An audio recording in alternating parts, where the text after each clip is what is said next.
Good evening, everyone. Thank you very much for joining us for our Bread for the Journey series. As we start back up, the topic of our series is a new Oxford movement.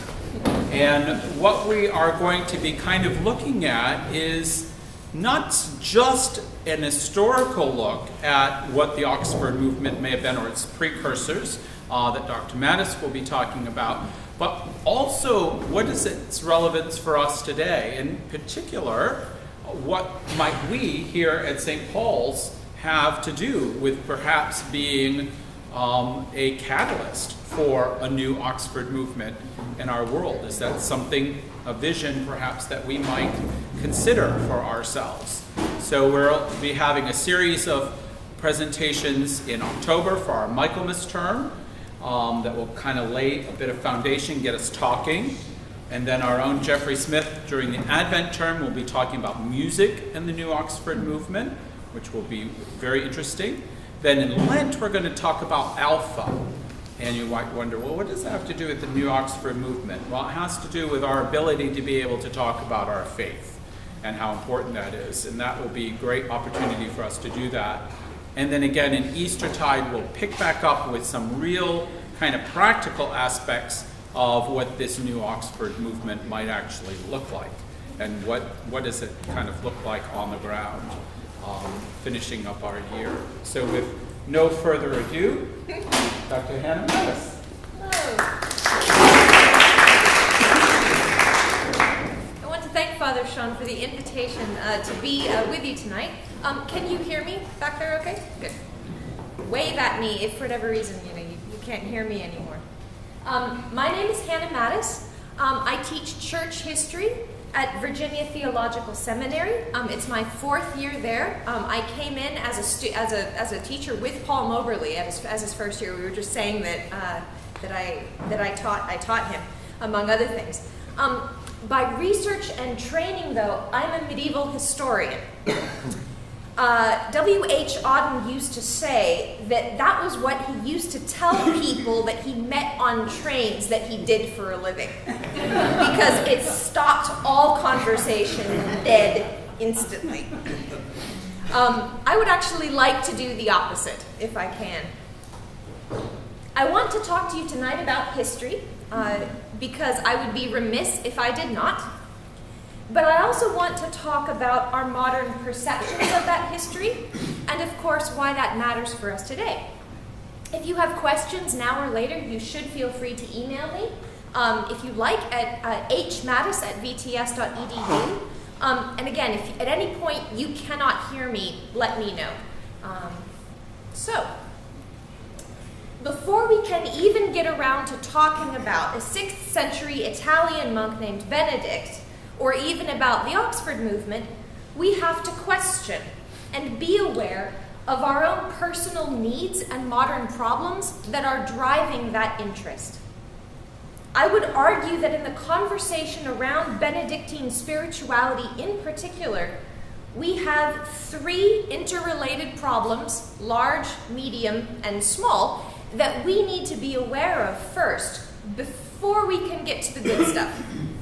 So, beginning with a large one. 1, the problem with modernity.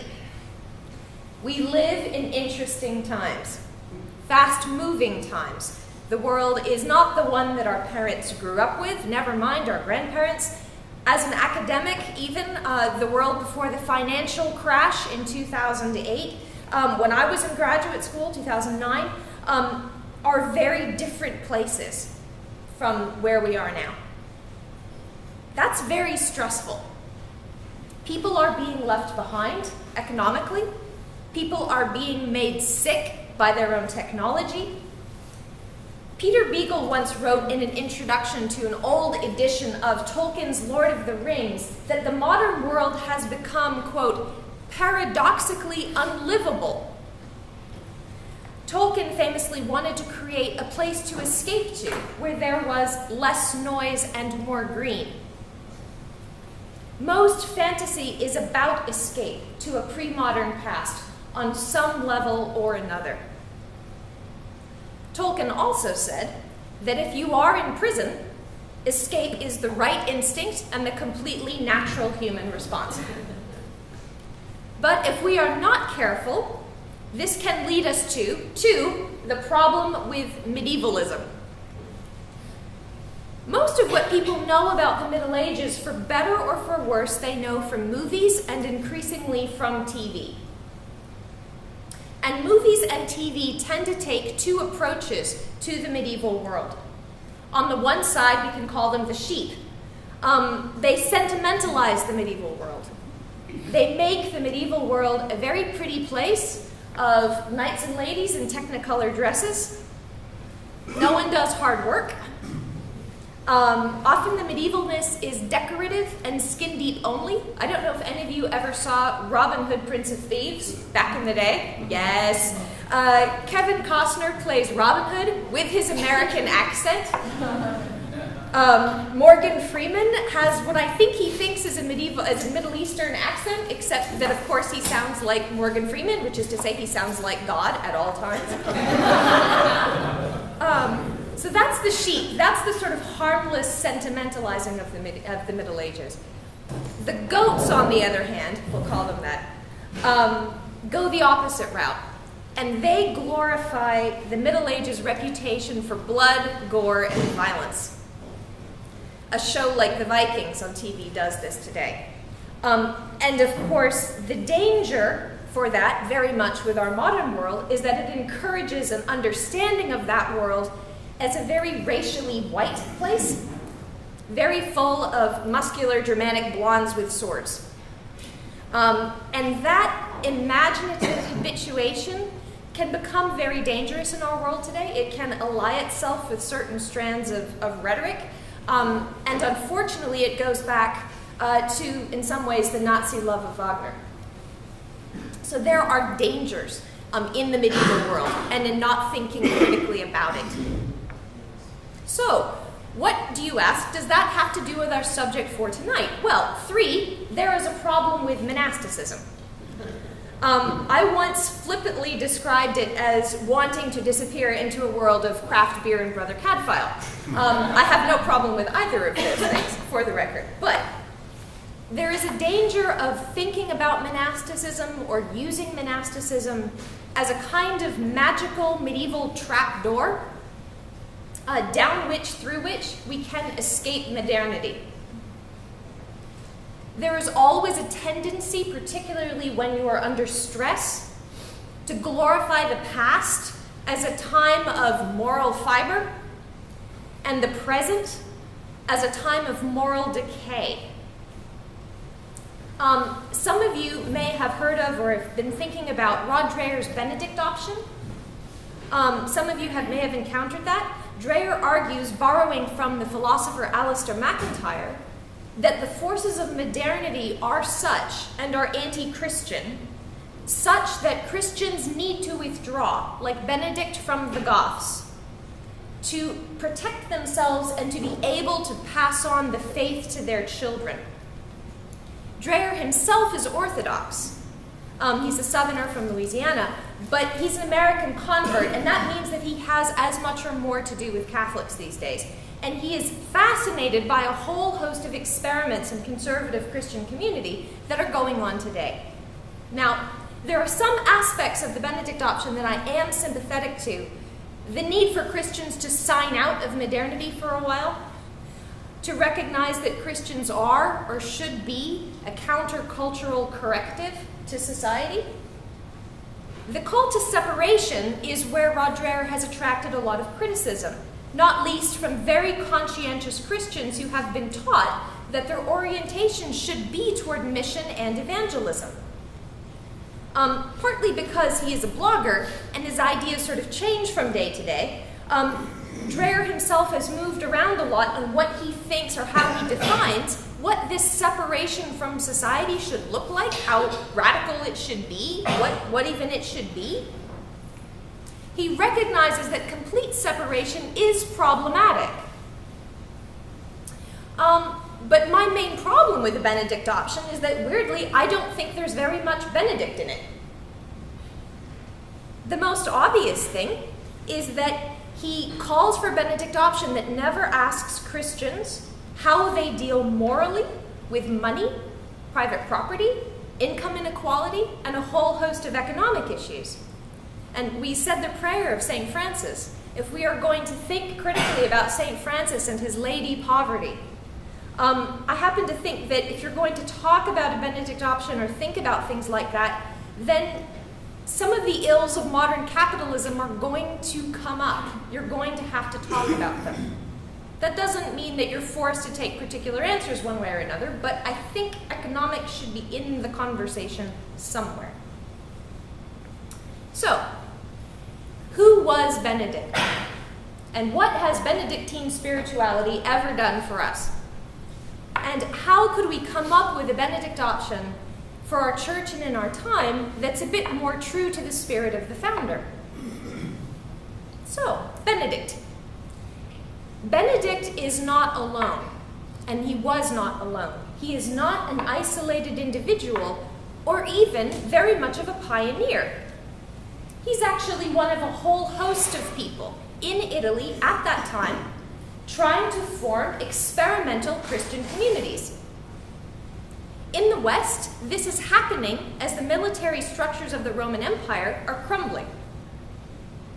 And they're starting to be taken over by a barbarian group or a non-Latin speaking group called the Goths. This doesn't mean they like heavy metal music and paint their faces black. But the Goths are different culturally in a lot of ways from the Romans, but they're not barbarians in the way that we think of the word. They're not painted blue and they don't come screaming out of the woods. They had in many cases served in the Roman army. They wanted to be Roman in very many ways. So the argument that Benedict flees from the Goths in moral disgust doesn't really work historically. Benedict may well have thought that human society was inherently corrupt, but not any more or less corrupt than it had been before the Goths arrived. So what we know about Benedict is actually very, very little.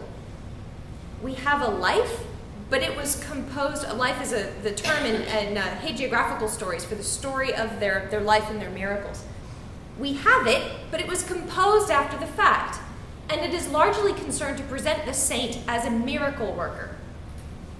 A huge feature of hagiography, any saint's life, is to present the monastic life as a struggle, either against demons or against his own monks.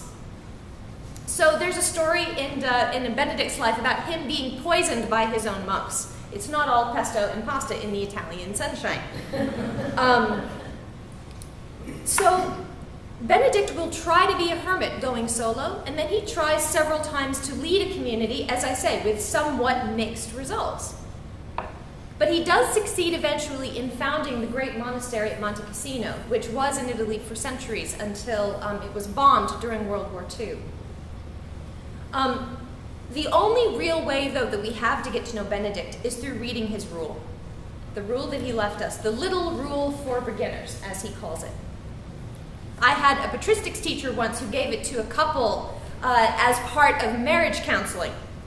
And they completely freaked out until he explained to them actually that he didn't mean it about the celibacy part. That wasn't why he gave it. He gave it to them because he wanted them to be thinking about the need for humility and for service in any human community, beginning with and including marriage. So, the Benedictine rule itself might have been completely lost. There are lots of little rules like that floating around Italy at the time.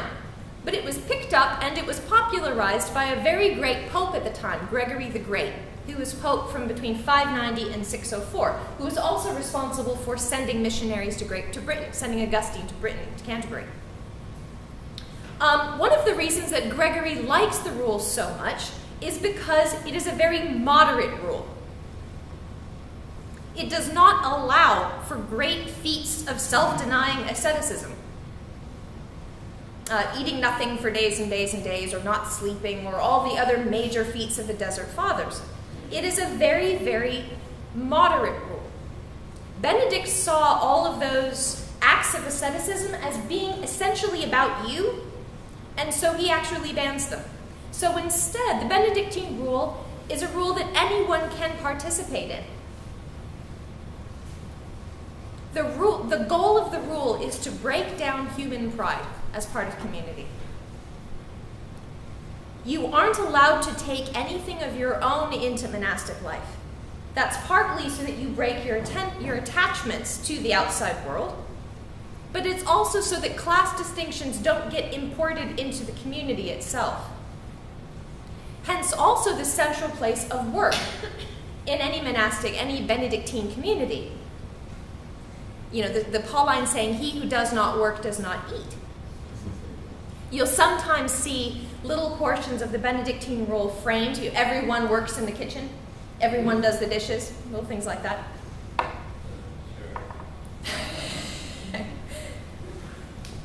It is a community that is ruled almost absolutely by the abbot. And this is arguably the trickiest sticking point for anyone who's modern and thinking about monastic community. We're a little bit afraid of someone who has that much power. And there are power structures in monasticism, and they are strong, and when they go wrong, monastic communities can be very, very bitter and divisive places. There's no question.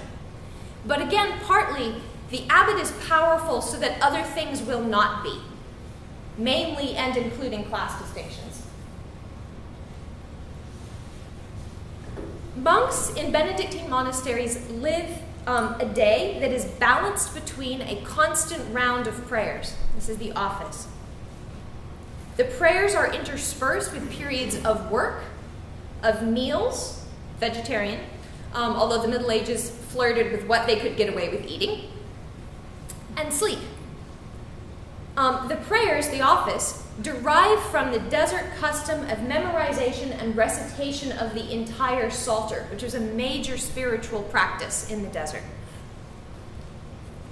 That's one of the reasons that the Psalter plays such a very important role in our worship today, and in those services like morning and evening prayer, which derive from the office. Partly, I think it's because the poetry is personal. It's in the first person. And it echoes practically every single mood on the human spectrum. You can identify with the speaker of the Psalter. Some of the time, most of the time, often. But there is a rich theological understanding of the Psalter, that it mirrors the nature of Christ. In its blend of blessing and cursing, it was supposed to blend the human and the divine.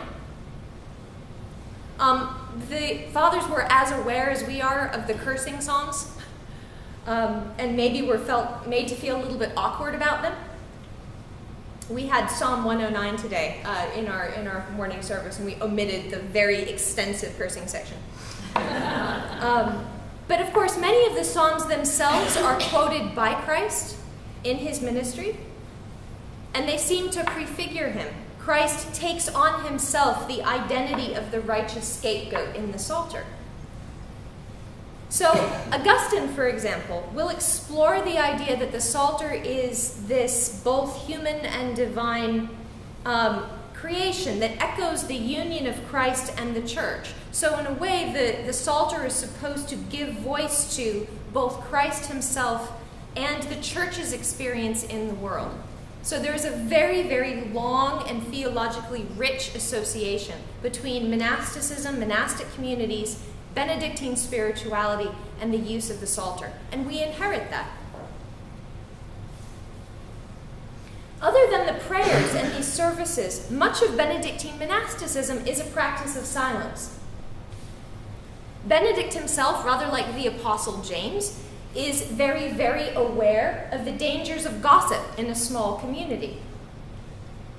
If you're not doing something communal, you are usually in silence. Gregorian chant, which grows up in Benedictine houses, is itself designed to be something communal. In medieval monasteries, there isn't really a notion of performance or composers exactly. We have to wait for Hildegard of Bingen for that. But to sing chant, as many of you probably know, you don't need fancy instruments. You don't need elaborate apparatus. You don't need to be even a sensational musician. It's the kind of thing that anyone can pick up with a bit of effort. So again, it's about this practice of community, things that are possible for everyone to participate in. Before there are hospitals and welfare for the poor, there are monasteries. Monasteries have a very rich tradition of practicing medicine and caring for the sick and for the poor, but also of knowing their native local environment very, very carefully and intimately. I don't know if any of you have ever seen pictures or images taken from the Lindisfarne Gospels. They're absolutely beautiful insular manuscripts. It was the creation of one man, one monk. And actually, if you look at the dyes and the inks that he uses in the Gospel, nearly everything is local. He's using local ingredients, believe it or not, in the making of that absolutely exquisite manuscript. One of the things that monasteries did was to copy books. Have any of you read How the Irish Saved Civilization? No? You're not going to admit to it anyway. Well, one of the very real problems that civilization faced after the fall of Rome was that the Roman educational system completely collapsed. One of the signs that we have moved from the Roman world to the medieval world is simply that it stops being a literate society. A historian notes that there is no graffiti in the medieval world in the way that there is in the Roman world. The only point of graffiti is if someone can read it. So graffiti just disappears. The only place that books are copied, preserved, and used are in the monasteries. And the Irish actually will play a very important role in that process. Partly it's because Irish, I don't know if any of you have ever had to learn any Irish at all. It is a very, very difficult language, but it is not connected except very, very distantly to anything remotely resembling Latin. It's not like French or Italian or any of the Romance languages which derive from Latin. That meant that the Irish and the Anglo-Saxons had to learn Latin from books, much the way that we do. That means they get good at learning it through books and they get good at teaching it.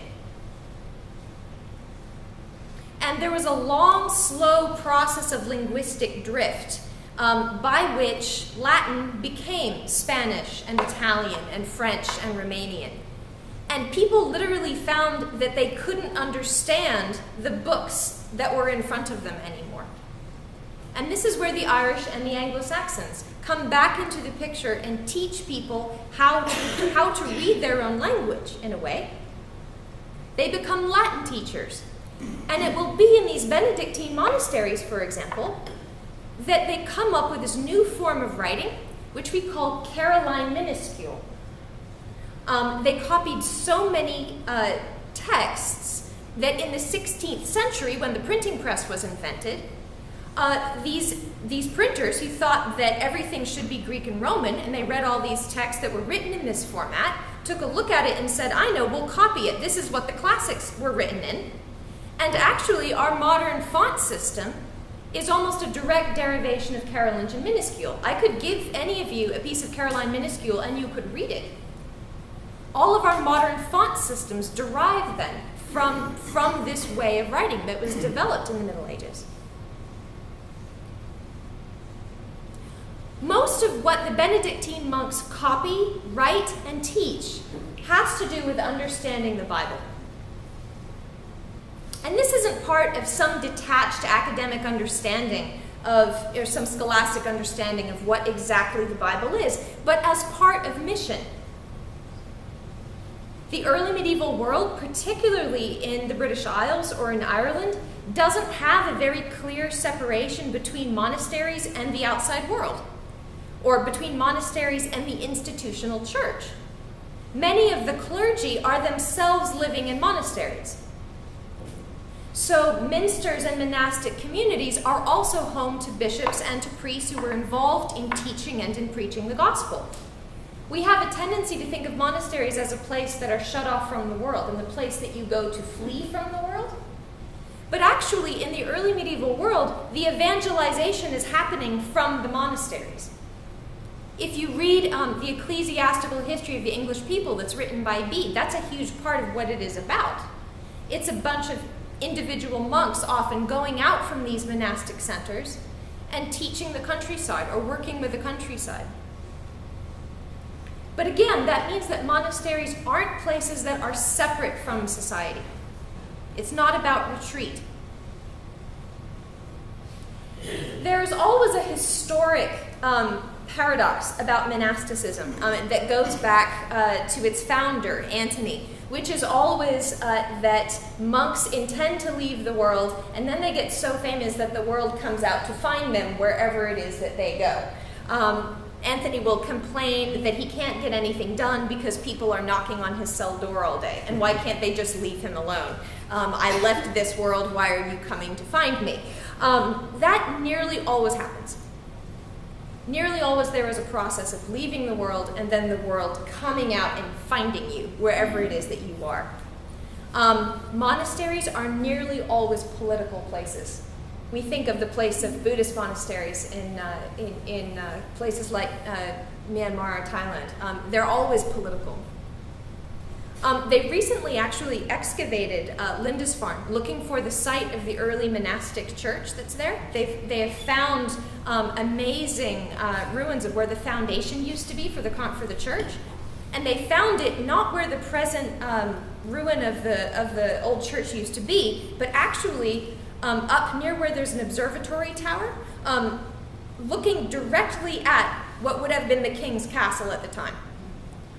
You know, the king couldn't have had a cup of tea looking out his window in the morning without seeing the Lindisfarne church right there.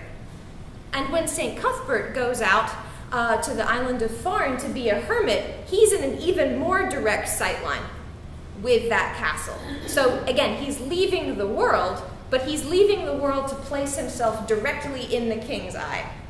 So again, there's this paradox. You're leaving the world, but you're not. Or you're leaving the world, but you're also engaging with it. You're making a point. Early medieval monasteries, Benedictine monasteries in particular, will practice throughout the Middle Ages what's called child oblation, meaning that they take in children who can be as young as 7 or 8. So we think Bede was about 7 or 8 when he enters Wearmouth Jarrow. These children grow up in the monasteries. The monasteries are what they know. In theory, no one could force you to stay there against your will. On the other hand, if you've been there from the time you were so high, and it was the only world that you knew, odds are you would probably choose to stay. But that means in turn that these monasteries have really intimate connections with their local communities. You know, they're taking in these families' children. They are praying for their dead. It's this very intimate part of the process. So Benedictine monasticism also isn't really an order per se. It's not like even the Cistercians, who have a much clearer rule that they expect everyone to adhere to. Benedictine monasticism is just the Benedictine rule.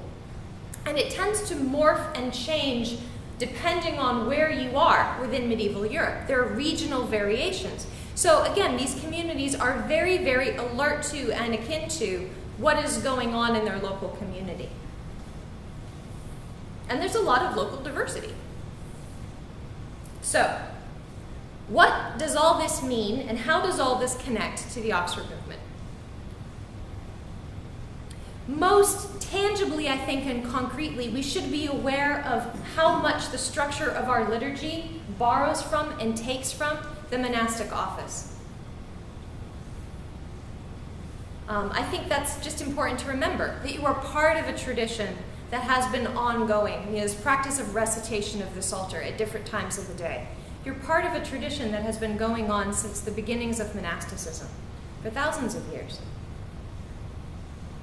In a larger sense, I think we should be aware that we are heirs to the entire Christian tradition, I think sometimes, particularly as Americans who see themselves as Protestants, the temptation is to think that our history only goes back to the Reformation and then stops. That our roots really only start with Luther in 1517. But in fact, we are also heirs and we inherit the legacy of the medieval world and further back, the fathers, and all the way back to the beginnings of Christianity. That is our past too. We don't have to leave it to the Catholics. It is ours as well. And this is very much an intrinsic part of what the Oxford movement is teaching, that we are part of this longer tradition, this ecumenical tradition that everyone stems from. We are all part of that big tree. So we don't have to have an inferiority complex about engaging with the Christian tradition or thinking of it as something that is just the Catholics or just for Catholics. It's ours too, very much so.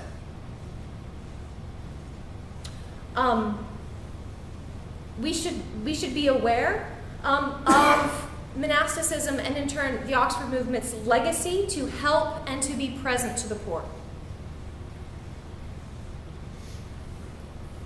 Often the edge that the Oxford movement had in the United Kingdom that didn't quite make it over to America is its social conscience.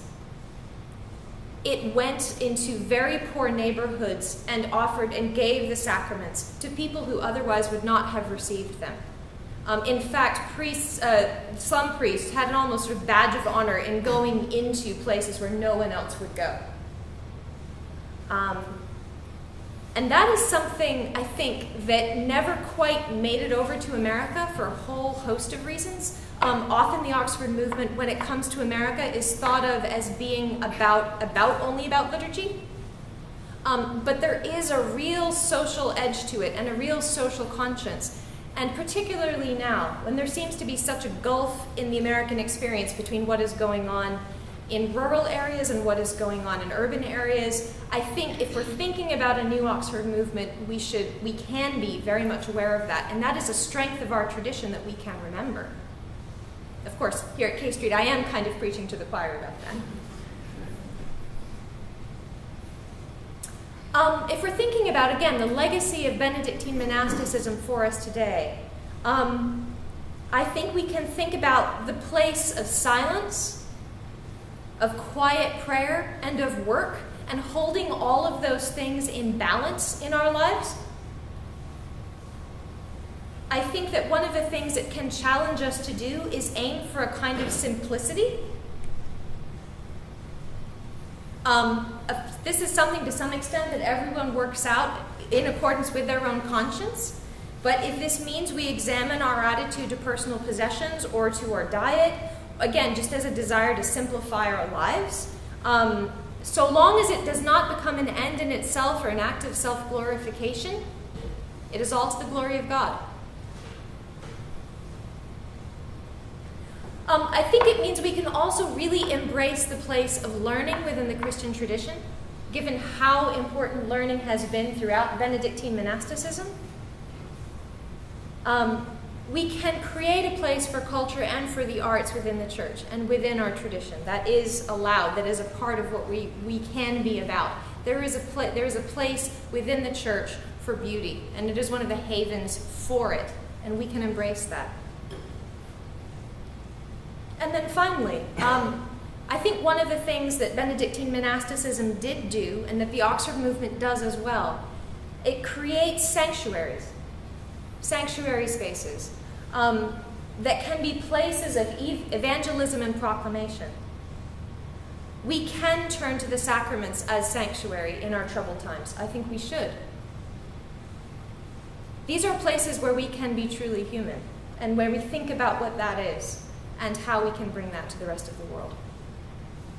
So, thank you. If you have any questions.